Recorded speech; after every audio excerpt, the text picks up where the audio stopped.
আমাদের এই সোনার বাংলাদেশ এখন জানি কেমন হয়ে গেছে। আসলে গত বছরগুলিতে যেমন আমরা অনেক অনেক অধিকার বঞ্চিত ছিলাম, এখন আবার কেমন যেন নিরাপত্তাহীনতায় ভুগছি। আসলে আমাদের এই দেশটা মানে বিশ্বের ভিতরে শান্তিপ্রিয় একটা দেশ হিসেবে পরিচিত ছিল, যেখানে সকল ধর্মের লোকজন সহ অবস্থান করে খুব সুন্দরভাবে বসবাস করে একটা দেশের সকল ধর্ম নিরাপদ। কিন্তু এখন দেখা যাচ্ছে যে আমাদের দেশের কেউই নিরাপদ নয়। এই যে দিন দুপুরে ডাকাতি হয়, দিন দুপুরে ছিনতাই হয়, আর রাতে তো এখন ইদানিং বের হওয়াই অনেক ভয়ের ব্যাপার।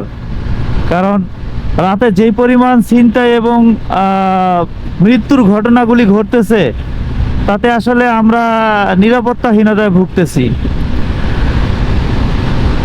ইউনূস সরকার আসলে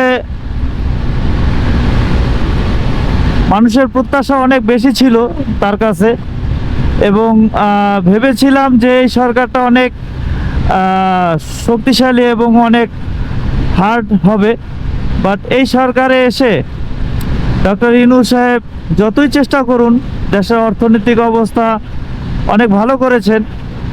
অনেক ভঙ্গুর অবস্থা থেকে আবার সে দেশের একটা অর্থনৈতিক ব্যাংকিং সেক্টরটা এসে অনেক ডেভেলপ করার চেষ্টা করেছেন এবং সেভাবেই করে যাচ্ছেন। কিন্তু মানুষ যারা আমরা রাস্তাঘাটে বের হয়ে আমরা নিরাপত্তাহীনতায় ভুগছি, আমরা কিন্তু নিরাপদ নয়।